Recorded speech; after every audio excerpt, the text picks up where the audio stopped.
titulada Un hermoso desastre, que está basada en el libro de Primera de Corintios. ¿Quién me puede decir quién es el autor de Primera de Corintios? Pablo. Muy bien. Bueno, como ya saben, Pablo fue quien plantó Corintios inicialmente, y después de plantar empieza a recibir informes de que las cosas no están yendo bien en la iglesia que él plantó, y todos estos problemas empezaron a salir a flote. ¿Cómo trata Pablo con ese problema? Al principio, antes de comenzar, les recuerda a ellos su nueva identidad en Cristo. Que el Señor me ayude a mí en todo momento a tratar con las personas así, no importa lo que estén mostrando. Si son personas que en verdad han confiado en Jesús como su Salvador, que yo siempre los vea a la luz de su nueva identidad en Cristo. Pero no se queda ahí. Pablo también procede a corregir a los corintios donde es necesario. En los últimos domingos hemos hablado de cómo Pablo corrige a los corintios en el área de sus prácticas dentro de la iglesia. Nosotros comenzamos hace un par de semanas a hablar cómo los corintios estaban teniendo desorden en medio de la comunión. Uno de los momentos que siempre son los más... solo de más seriedad dentro del servicio, se había degenerado en una práctica bien extraña dentro de los corintios. Pablo los tiene que corregir por eso. Y, ahora pasa a corregirlos en otra parte, en la parte del uso de los dones del Espíritu. Y tenemos que recordar, que si pudiera recordarles un poquito la semana pasada, porque a nosotros se nos olvida todo, yo soy igual, las cosas no se me pegan. Es bueno que recordemos que la semana pasada Pablo nos estaba confrontando a los corintios diciéndoles que ellos se estaban reuniendo para mal. Estaban viniendo a la iglesia para mal. Lo hacían para resaltar sus egos y para llamar la atención a sus propias riquezas, en vez de recordar el hecho de que el pecado de cada uno de nosotros es tan serio. El pecado de cada uno de nosotros es tan serio que Dios tuvo que matar a su Hijo para poder satisfacer su requisito de justicia. Hablamos de cómo esa hermosa igualdad, nuestra necesidad de salvación, nos da la actitud correcta en la mesa del Señor. Esa actitud de autoexamen y de arrepentimiento. Espero que recordemos eso. Ahora, desgraciadamente eso no era lo único que había que corregir. Los desórdenes seguían en Corinto porque ellos necesitaban que Pablo aclarara cuál era la función del Espíritu Santo en medio de ellos. Y eso se debía al hecho de que ellos pues practicaban todos estos dones espectaculares, el don de profecía, el don de hablar en lenguas, pero lo hacían de una manera en que en vez de llamar la atención al poder de Dios, se había convertido en una manera de dividir a los cristianos entre dos clases. Los que tenían un trasfondo, los que tienen un trasfondo carismático como yo, los que tenemos esa misma crianza, saben que esa controversia no es cosa del pasado. Que en las iglesias de donde nosotros salimos, pues como que hay esos dos tipos de cristianos, los que tienen el poder y los que no lo tienen. Como que se forma ese sistema de castas. Y lo que termina sucediendo, para ser específico, si no tienes el don de lengua, se te empieza a tratar como un cristiano de segunda clase. Mientras que la prominencia y el lugar dentro de la iglesia está reservada para las personas que muestran estas habilidades. Y como les dije, resulta en un sistema de clases y de castas, y hace que la iglesia deje de ser una comunidad de amor y se parece cada vez más y más al mundo de Harry Potter, donde los que tienen los dones son los que tienen las habilidades mágicas y los que no lo tienen son los muggles. Esto está bastante mejor así. Ahora, en cuanto a los dones del Espíritu, hay una variedad de puntos de vista. Pero eso hace que nos preguntemos en quién debemos confiar. ¿En qué teólogo confiamos más a la hora de formar nuestra convicción? ¿Hay alguien con autoridad que ha hablado sobre los dones en alguna manera? Sí, Señor. La autoridad final está aquí. Así que vamos a buscar en 1 Corintios 12, del 1 al 11. Si está usando la Biblia que estamos proveyendo, eso está en la página 725 y 726. 1 Corintios 12, versos 1 al 11. Vamos a ver lo que dice sobre el tema. Esta es la palabra del Señor. Dice: en cuanto a los dones espirituales, no quiero, hermanos, que seáis ignorantes. Sabéis que cuando erais paganos de una manera u otra, erais arrastrados hacia los ídolos mudos. Por tanto, os hago saber que nadie hablando por el Espíritu de Dios dice: Jesús es anatema. Y nadie puede decir: Jesús es el Señor, excepto por el Espíritu Santo. Ahora bien, hay diversidad de dones, pero el Espíritu es el mismo. Y hay diversidad de ministerios, pero el Señor es el mismo. Y hay diversidad de operaciones, pero es el mismo Dios el que hace todas las cosas en todos. Pero a cada uno se le da la manifestación del Espíritu para el bien común.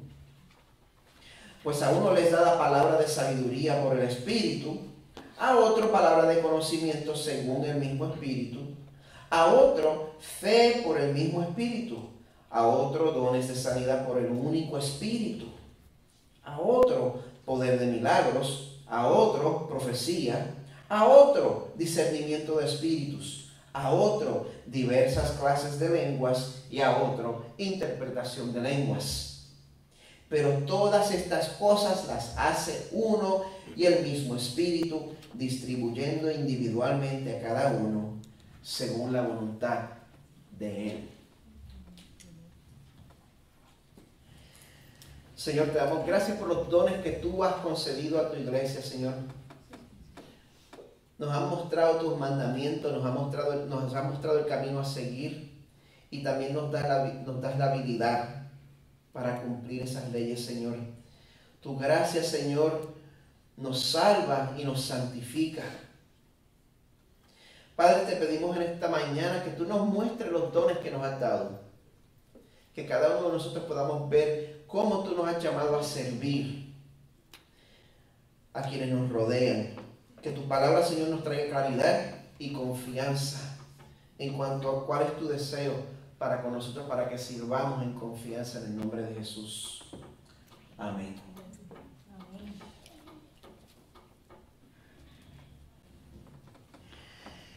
Los que no son puertorriqueños me van a tener que perdonar y se van a tener que quedar conmigo mientras explico esta parte. Todos los puertorriqueños, la mayoría de los puertorriqueños aquí saben quién es Flor Meléndez. No me digas, ok, es que te quedaste calladito y me asustaste por un momento. Tú eres más deportista que yo. Si yo sé quién es Flor Meléndez, aquí no. Bueno, Flor Meléndez es un puertorriqueño ilustre. Él se destacó como entrenador del equipo nacional de baloncesto de Puerto Rico. Y bueno, él ha representado a Puerto Rico muy dignamente. Pero hoy yo quiero llamar la atención a su estilo de dirigir el equipo. Hay algo que lo distingue a él en su estilo. Él es sumamente animado, especialmente a la hora de amonestar a los jugadores, a la hora de regañarlos, a la hora de llamarle la atención. ¿Quién conoce cómo él es? Levante la mano, no tenga pena. Bueno. Para ser más específico, no importa qué tipo de estrella sea este jugador, no importa cuánto talento natural sea este jugador, no importa que este jugador sea el querendón del pueblo de Puerto Rico, no importa cuánto te celebre la prensa, no importa cuán famoso sea, si no estás siguiendo las instrucciones y no estás jugando en equipo, Flor Meléndez te va a caer encima. Flor Meléndez te las va a cantar. Flor Meléndez te va a insultar al frente del equipo entero.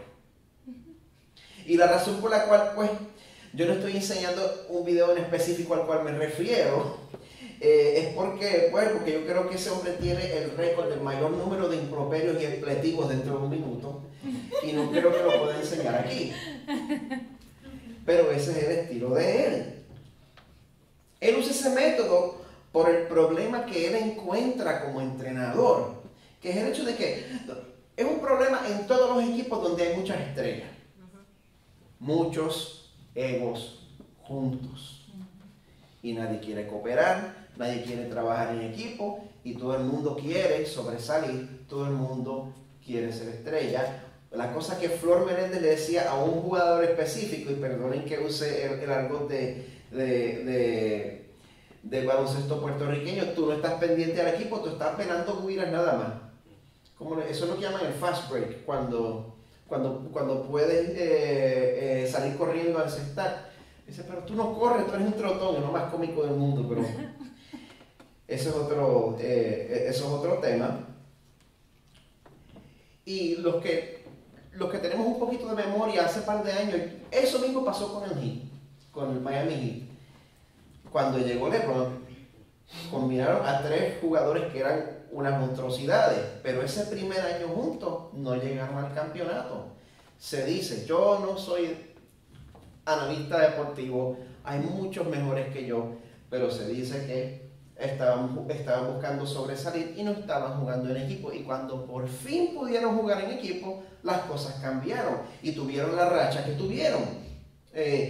Ahora, eso no significa que si yo veo que usted no está participando en equipo, que yo voy a mandar a Flor Meléndez a caerle encima. Lo que sí significa es que cuando vemos este pasaje, nos explica que en la iglesia no hay lugar para estrellas especiales, sino que cuando todos nos entregamos al Espíritu en humildad, Él opera en nosotros una hermosa diversidad. Uno de los milagros más grandes dentro de la humanidad es que nosotros apartemos la mirada de nosotros mismos y busquemos el bien de los demás. ¿Usted sabía eso? ¿Usted sabe que eso es un milagro? En este pasaje Dios nos comunica que el Espíritu Santo nos enseña a amar a Jesús primero y luego a la iglesia. El Espíritu Santo, la función del Espíritu Santo es enseñarnos primero que nada a amar a Jesús y luego a la iglesia. El Espíritu logra eso porque cuando verdaderamente opera en nuestro medio hace las siguientes cosas: quita la confusión, trae bendición y resulta en adoración. Mauricio, como quiera, saqué 3 puntos. Perdone, es que estaba consultando él mientras me estaba preparando y le dije, no, veo 2 puntos nada más, pero siempre a lo último terminan siendo 3. O sea que el Espíritu Santo clarifica en nuestra mente. Lo primero que hace el Espíritu Santo en nosotros es clarificar en nuestra mente quién es el que se lleva el crédito, a quién le toca el crédito. Número 2, el Espíritu Santo está aquí para el beneficio del cuerpo, para servir a la iglesia en su totalidad. El Espíritu no está aquí solamente para destacar a un grupo pequeño y selecto. Y el resultado de la obra del Espíritu Santo no es glorificar al hombre, es glorificar al Señor. Así que vamos a comenzar a ver cómo el Espíritu, número 1, quita confusión, refiriéndonos a los versos 1 al 3. Pablo comienza diciéndoles: en cuanto a los dones espirituales, no quiero, hermanos, que seáis ignorantes. Sabéis que cuando erais paganos, de una manera u otra, erais arrastrados hacia los ídolos mudos. Por tanto, os hago saber que nadie, hablando por el Espíritu de Dios, dice Jesús es anatema. Y nadie puede decir Jesús es el Señor, excepto por el Espíritu Santo. Pregunta: ¿por qué es necesario aclarar que el Espíritu Santo nos lleva a declarar que Jesús es el Señor? ¿Por qué es necesario aclarar eso? Porque Yo les digo, yo les propongo, es que ha habido mucha confusión sobre lo que significa ser bautizado en el Espíritu Santo. Se ha conferido el estatus de cristiano bautizado, como les dije, a solo los que han manifestado unos dones en específico. Y estoy hablando específicamente del don de lenguas. Ese es el trasfondo mío. Se le confería el estatus de cristiano bautizado al que manifestara el don de lenguas. Esa actitud trae confusión. ¿Por qué? Bueno, número uno, como les dije, crea una categoría falsa de cristianos, los que tienen poderes especiales y los que no los tienen. Y número dos, lo que muchos consideran la manifestación del don de lenguas no tiene nada que ver con cómo la Biblia dice que se debe practicar. Digo esto con toda la sobriedad de mi corazón, porque estoy hablando sobre la obra del Espíritu Santo. Pero muchas de las cosas que yo presencié a través de mi crianza, que se llamaban la manifestación del Espíritu Santo, no se sometían a lo que la Biblia dice que es el don de lenguas. Primera de Corintios 14, del 13 al 19, nos describe cómo es que Dios manda que practiquemos este don. Aquí estoy presumiendo que Dios manda que practiquemos este don. Ese es otro tema, sí, sobre la vigencia de los dones, pero yo estoy desde mi punto de vista presumiéndolo. Y el Señor nos dice cómo. En el verso 13 comienza, dice: por tanto, el que habla en lenguas, pida en oración para que pueda interpretar. ¿Está clarito? Porque si yo oro en lenguas, mi espíritu ora, pero mi entendimiento queda sin fruto. Palabra del Señor. Entonces, ¿qué? Oraré con el espíritu, pero también oraré con el entendimiento. Cantaré con el espíritu, pero también cantaré con el entendimiento. O sea, no tenemos que escoger entre uno y el otro.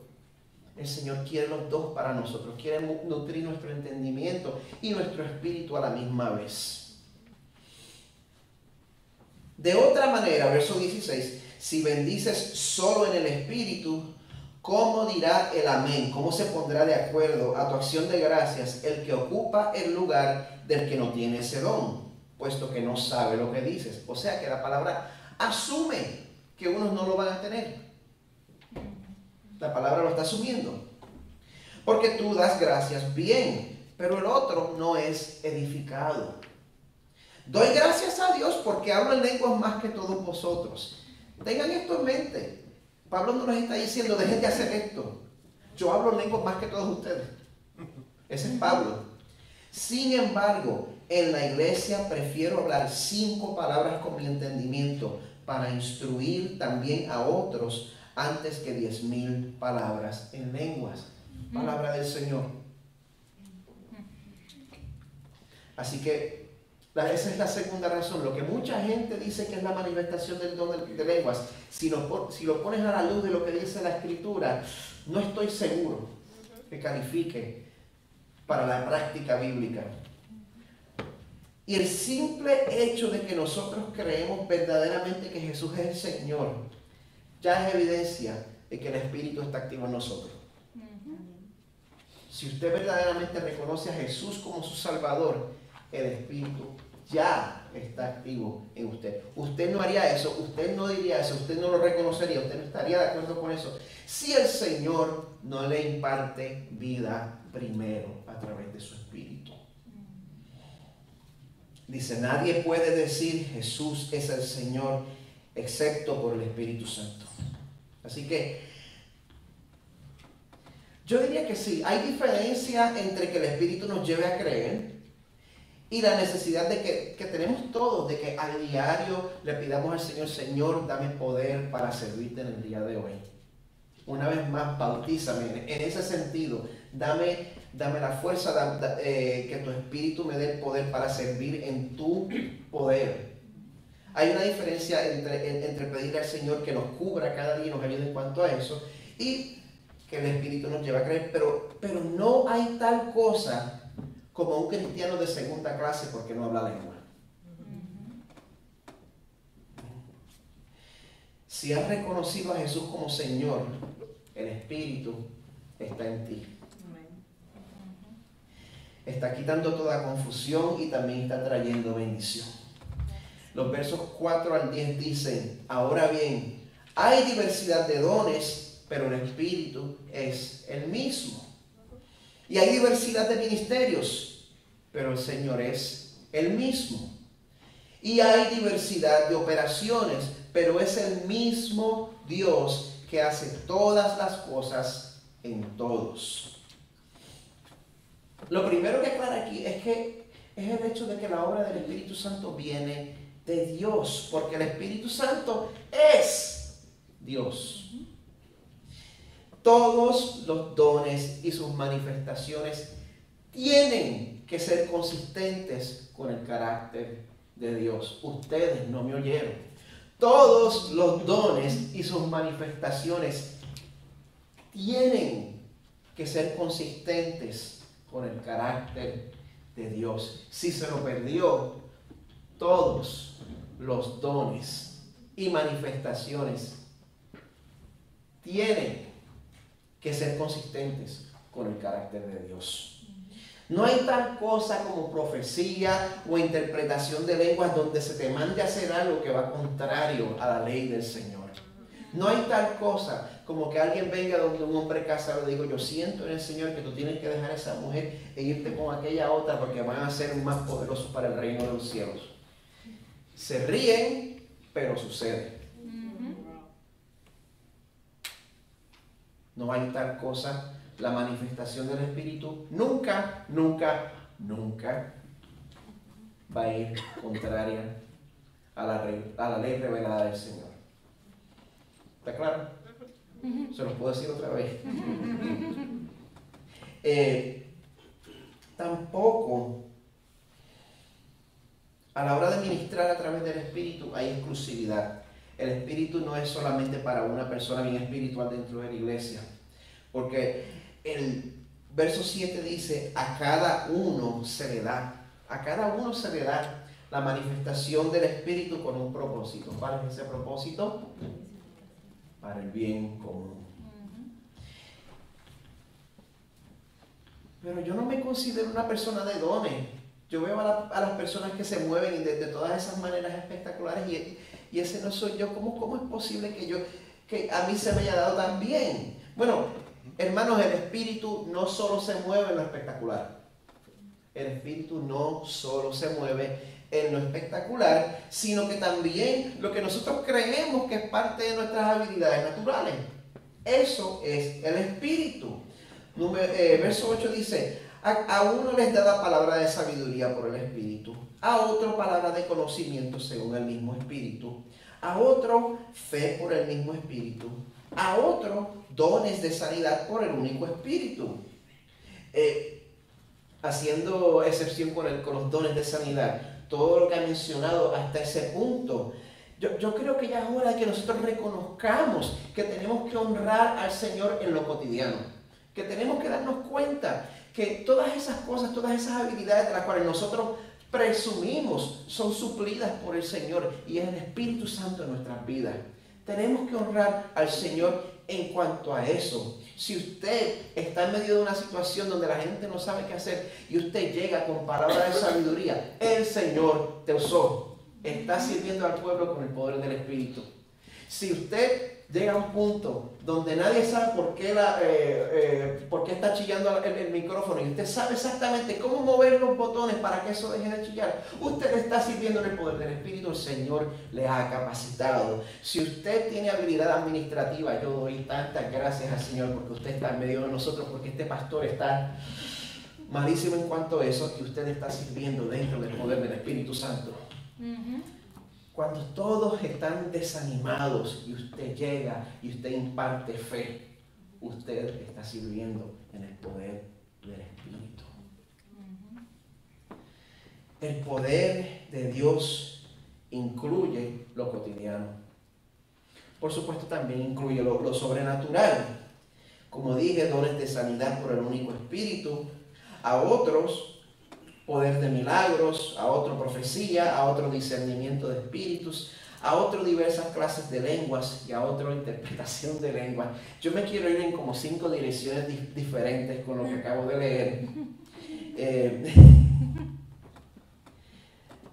Me está muy interesante que dice que imparte dones de sanidad en vez de don de sanidad. Y es importante que nos demos cuenta que no hay tal cosa como que una persona tenga el don de sanidad y Él es el sanador entre nosotros. El Señor imparte dones como Él quiere, a quien Él quiere. El propósito del Señor no es exaltar a una persona, sino exaltarse a Él. Así mismo. Y entonces, por supuesto, proceder a mencionar todos esos otros dones que son hasta controversiales, pero muchos reaccionan excesivamente a los abusos de los dones. Y entonces lo que sugieren es que se vayan al otro extremo, donde adoptan la postura en que no se practiquen. Llegan a la conclusión de que por lo menos los dones sobrenaturales cesaron con la iglesia primitiva. A esos cristianos que tienen ese punto de vista se les llama cesacionistas. No conozco lo suficiente a la gente alrededor mío para conocer si tengo cesacionistas. Es muy posible y con el tiempo van a venir también. Son hermanos, podemos tener ese desacuerdo. Es una doctrina secundaria. Podemos tener ese desacuerdo. Yo sostengo que Pablo nunca le dice a los corintios que como respuesta a los excesos deberían de dejar de practicar los dones. Eso no es lo que yo veo en la palabra, eso no es lo que yo veo en el libro de Primera de Corintios, sino que lo que hace es darle parámetros para que los practiquen correctamente. No les dice no practiquen, dice no, practíquenlos así. Eso es lo que vemos que Pablo hace. ¿Y sabe qué? Esos mismos parámetros nosotros también los necesitamos. Porque la verdadera obra del Espíritu no resulta en caos, sino que resulta en adoración. El verso 11 nos enseña a reconocer a quién le toca el crédito. Dice, todas estas cosas la hace el hermano con don de profecía. Todas estas cosas la hace la hermana con el don de sanidad. No. Todas estas cosas las hace uno y el mismo Espíritu, distribuyendo individualmente a cada uno según la voluntad de Él. ¿Qué quiere decir eso? Si el Espíritu distribuye según a su propia voluntad, si vemos un par de capítulos más adelante, como vamos a ver dentro de un par de semanas, cuando nosotros queremos amar, cuando nosotros queremos servir, es correcto que uno desee dones en específico. No hay nada malo con eso. Señor, yo quisiera que tú me usaras de esta manera, yo quisiera que tú me usaras de esta o de la otra. Pero al final del día, solo Dios decide cómo Él quiere usarnos a cada uno de nosotros. Podemos desear, podemos pedirle al Señor, pero al final del día Él distribuye individualmente a cada uno según la voluntad de Él. ¿Por qué?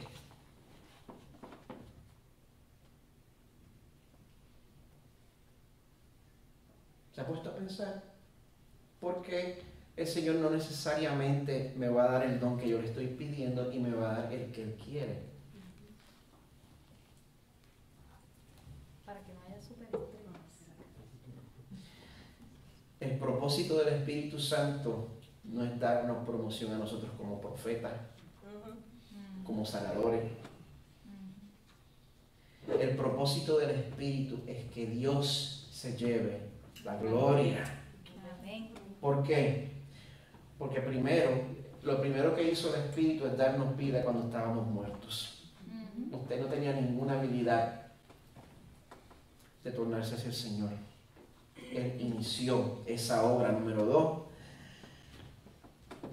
el Señor se lleva la gloria porque Él es quien nos da la habilidad para vivir en obediencia y en servicio de los demás.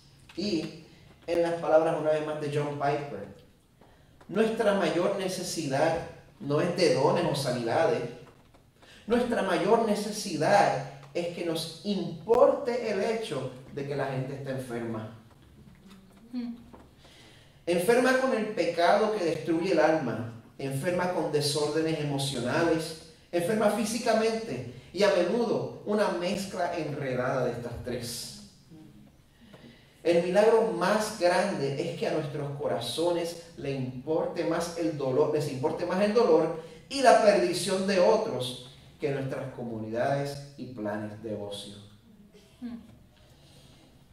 Cuando ese milagro ocurre, entonces estaremos en posición para experimentar el don menor de la sanidad. El don mayor es el de la salvación. El don mayor es que usted deja de amarse a sí mismo. El don mayor es que usted busca servir a los demás. Entonces viene el don menor de la sanidad. Digamos primero, todos los dones son por amor. Dejemos que el amor de Jesús por nosotros nos quebrante y edifique para amar a los demás. El equipo de adoración puede pasar.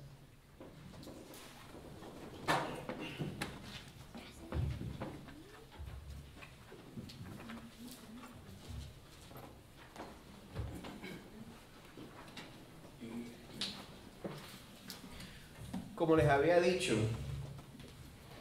nuestra mayor necesidad es reconocer la enfermedad del pecado. Porque esa enfermedad es una realidad para nosotros también. Tenemos que lidiar con eso cada día. Yo tengo que lidiar con eso cada día. Y es por eso que usamos este tiempo de comunión para reconocer que Dios ha provisto para esa necesidad a través de Jesús. Jesús ofrece perdón por nuestros pecados y ofrece vida eterna a los que confían en su muerte en la cruz. Así que vamos a transicionar al tiempo de comunión. Si usted ha confiado en ese sacrificio, pase al frente, participe, experimente la gracia del Señor a través de la comunión.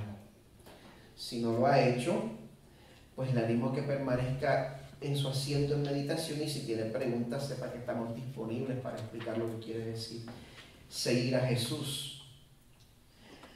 Señor, te pedimos, Padre, que tú continúes abriendo nuestros ojos, nuestras mentes, nuestros corazones.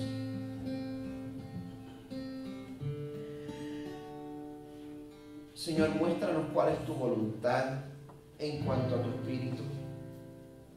Un tema tan controversial. Ayúdanos, Señor, a seguir lo que tu palabra dice que hagamos, sin encomendarnos a las opiniones de los demás, Señor. Sí, Señor. Que vivamos vidas de obediencia para así servir a tu pueblo, al pueblo por el cual tú moriste en la cruz. Ayúdanos, Señor, para tu gloria y tu honra, en el nombre de Jesús. Amén. Comamos y tomemos juntos en la mesa del Señor.